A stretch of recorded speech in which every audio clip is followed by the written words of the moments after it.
ever wondered how to make a heart-shaped window in your little tray? And I've just had a brainwave. Let's see if this works. We're going to use this little heart-shaped tin. This was from a cookery shop. Ever popular little tray mould and some silicone rubber. Now I have got this kit just arrived from, so I can get this under the camera, from Let's Resin. Thank you so much, Let's Resin. They are doing the silicone rubber for mould making in bigger packs now. So I have this size. There you go. That is, how much is that? It's a kilo, isn't it? 2.2 pounds. Only 2 of, so 2 kilos. Also in the kit comes some little mixing pots, some gloves. Not that I'm allergic to silicone, but it can get messy, can't it?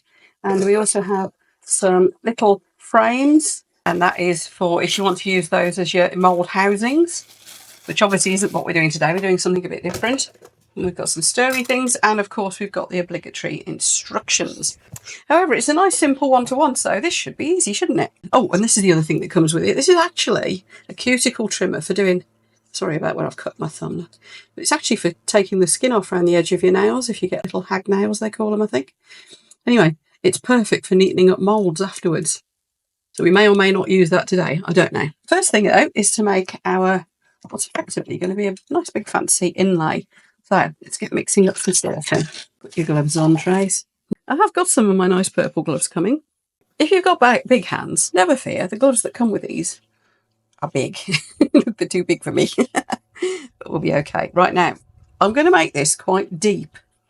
So let's mix up in a lovely little neat measuring cup. And don't forget you can pull the silicone out of these afterwards and reuse them. So let me put my glasses on so I can see what I'm doing. I'm going to try and be good and measure. I usually just eyeball things, as you know. But I'm going to put 2, what's that? US fluid ounces. Let's go for that. Of each. I think that will probably be more than I need. But I have got some other moulds standing by that I need to fill up anyway. I've had some orders for the little froggy moulds that I make. So if I end up with too much, that's okay. And I have gone over the 2 fluid ounces a little bit. So I should go over the 4 fluid ounces line a little bit as well. There we are. It's about 2 1/4, which may or may not be too much. We shall see. Little tip for you, before you start mixing silicone, I am today working on this mat, just because it keeps the space nice and clean for you to watch. However, silicone, if you get silicone on a silicone mat, it makes the mat go all funny. So if you get any on your mat, wipe it off quick. What you probably should do, actually, you know what? I'll do that now, is get a piece of paper to go under it. This is just kitchen paper, but it'll probably be enough. Probably not work on your silicone mat actually at all, is the best tip. But obviously I haven't got purple anything else. Simply because this is silicone, and silicone, it will absorb into this silicone, make it go bubbly. Alcohol spray can do that, and acetone and things as well. We're going to give this a real good stir using the stirry sticks that came with our little kit. Just talking about silicone rubber, I've got, as I only use the Let's Resin one now for my, well, I have for quite a long time now, probably well over a year, for my mould making. It is translucent, so it means that you can use ultraviolet resin in it, because you can shine the light through it and it will cure. And it also means that because it's just translucent, you can mix mica powders in with it and make it pretty colours as well. It does mean it's a bit more expensive being translucent. So if you really don't need it to be translucent, just get a solid colour silicone instead, because that will save you some pennies.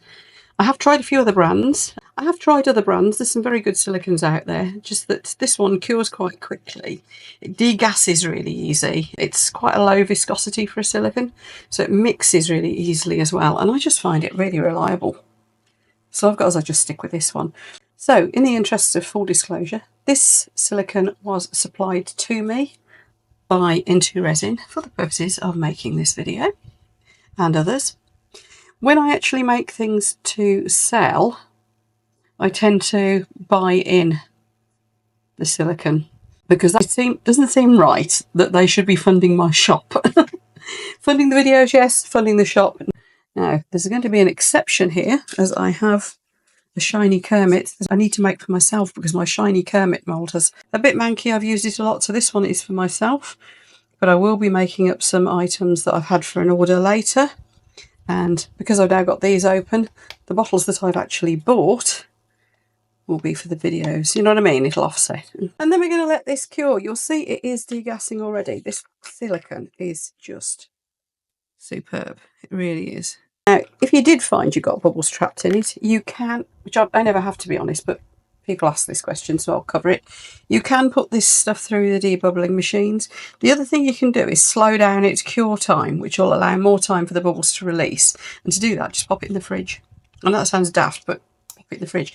It will slow your curing time down, thus allowing the bubbles out. You see, I've just really whipped it up and there's a load of bubbles in there now, but you'll see when I demold this. If you mix it slowly, you won't get bubbles in it anyway much. The few that were in there are nearly gone already.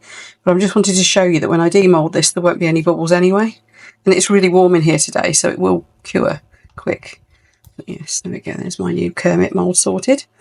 I'll crash open my bought supply to make a load more Kermits later. There we go. So that's our first step. Temperature in here, 3 or 4 hours, they'll be well and truly solid. I can sometimes pull them out in 2 hours, but I'll leave them 3 or 4 to be on the safe side. See you later. Right, let's get the frog out first. Not that he's the topic of this video, but thought you might like to see again how I make the little Kermit moulds. This is an original that I made myself. Actually, this silicone's still a little bit soft, but an original I made myself by taking a mould off the original one, bought one, and making him shiny, and then made a mould from that. I have got videos on the doing of that somewhere on my channel. Here he comes. Good job this one's only for me, because there's a bit there that hasn't cured properly because I obviously haven't left it long enough. Never mind. Right, this feels really firm, this one does. So all we're going to do is get these out. Thank goodness for nails. There we are. And we have a perfect heart. So now all I've got to decide is which side I want down. And I've got 2 choices here. You can either use this side of the mould down, because that will, the inlay rather, because that will suction onto the mould. Or you could go for this side. That is nice and smooth. That should also stick to the mould, and then you'll get this curved edge. I think I'm going to go for the curved edge, actually. So we're going to decide where we want it. I'm thinking about there. And we're going to press it down. Now, yeah, stuck. So the resin shouldn't go underneath it. Right, I've been thinking on what to do around the sides, and I think I'm going to go for black. I've done some black things recently. I know it's not very summery, but I really like it. So we are going for black glitter. This is from Jam Pot Glitter, and it's called Witching Hour, and it's a chunky one. And as you can see, it's holographic. Isn't that nice? And I'm thinking on what to put in here, and I'm thinking some black and white flowers, something like that. Basically, this is why I've made this so thick. This means I can fill this up quite a long way without it turning into just like an inlay effect. If you know what I mean? So it will be a hole right through. That's the theory, as long as that sticks. I might put something heavy on it, but it is fairly heavy anyway. Actually, I'll put the other mould I made on it. That'll be pretty heavy, wouldn't it? Right. Let's do that. It's a bit more weight, isn't it? It's weighting it down well. And the easiest way to not get bubbles around the edge is to tip it in one place and let it run round, because it kind of takes the bubbles out with it. However, you could be sensible and get a little micro brush or something and actually poke around that edge as well, just to make sure you've got no bubbles. But as this resin tends to degas on its own extremely well anyway, taking this, pouring it in one place and letting it run round approach, hopefully it won't be an issue. Now, I'm not going to fill the whole thing right up, because when I put my whatever I do in this central piece, I've done that, I want to be able to put like a back coat across to seal the whole lot. So I want it sort of fairly full, but not completely up to the brim. Go a bit more. I think we can tip all of this in, actually. This was a good guess, wasn't it? This is Apex High Gloss, by the way, my usual favourite resin. Go. Now, it's quite warm today, so that should cure quite quickly. And I don't know if you can see this on the camera, but there is just a couple of millimetres gap between the top and the top of the resin and the mould. So that gives me that sort of little bit of backspace that I can use. Right, okay, later, because I need to wait for that to completely cure now. So I'll see you later. Hey, come here. Oi, Lego. Great name as well. Go out, see. Come on, Lego. Leg to stop you going. Do you want me to I think Mark will get the idea. This is the one, Mark. We still got a litter tray? Go and get cat food. He's 11 months and his name's Lego. What do you think? He's a proper fusspot. Aren't you?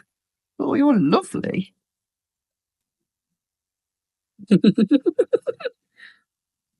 What a handsome boy. Aren't you? That has cured. All I've done is put in a little bit of a layer more and a couple more bits of flowers and leaves, and I've let that thicken up. So what we're doing now is just mixing up some more resin. Oh, there's a surprise. Now what we're going to do is mix some gold leaf in with this. So to do that, I've got some tweezers because that's the easiest way to do it. Let's move this to one side a bit. We've got tweezers and we've got gold leaf, which is pretty fabulous stuff. And the reason I'm using tweezers is because it gets stuck all over your gloves like this. I end up gilding myself. But what we're going to do is we're going to put a little bit on the back here and there. I'll say a little bit, that's quite a bit, isn't it? But here, to break it around a bit like. Now you won't be able to see much of that through the front, but then I do want also to leave quite a bit of clear space. So, because I want it to be like a window. Oh no, look, I've touched it and it's stuck to my gloves. See what I mean? But you will be able to see this more from the back, of course, when you turn it over. But I don't want to cover the whole thing. I'm just putting in a little bit of a scattering. Now, the layer that I've put in to hold these last few flowers is very thin and it's very sticky still, as you can probably see. So we've got a little bit of just a little bit of a shine. It's a bit ended up in the resin because that's kind of where I put it. Just going to fill this up now. Because that gold leaf has been put down onto that sticky resin that was already there, then it will put, but bits will float, and there was a bit in the resin anyway that I was just putting in. So we'll get a bit on the back. Just wondering whether I should have put gold all over it actually on the back. I don't know. Maybe we could put a few more gold leaves, bits of gold leaf and mix it in, shall we? Why not? That could be pretty too. A little bit like that. Clean the tweezers off. Mess that around a little bit. But yeah, that's on the back there. Pretty much was stuck down into that damp resin, so that should stay put anyway. Just brought this right up to the top now. Oh, bodging it down a bit. Just bringing it right up to the top. I've actually overfilled it slightly by the look of it, so we're going to push that back and see what happens. Can always take a little bit back out. Not difficult. See, what we've ended up with is a kind of window, which hopefully, I'll drop this into another mould somewhere, which hopefully will give us, well, you could have actually put a photo, you could have turned this into a shaker. There's lots of options really, aren't there? Anyway, I'm going to scoop a bit of this off because I've clearly overdone it, and I'll see you for the demold. Okay, everyone. Are you ready? I've just taken it out of the mould. The back is still slightly soft. I peeked a bit soon. But let's have a look. There we are. And that is how you make a window in your resin. Now, I'm going to get this outside in the sun for some photos because I don't think the lighting in here is really doing justice to that beautiful glitter or to the fact that we've got a window in it. So I'll be getting that outside in the sun to finish this video off. And don't forget, if you like this video, there's another one coming up here shortly that YouTube thinks you will like. And also there's a load of buttons down here. If you'd like, subscribe, just click things. And of course, let me have your comments. What would you like to see me do next? That would be great if you could let me know. Would you like me, in fact, to do one of these as a shaker? I fancy having a go, so let me know what you think. See you soon, everyone. Thanks for watching.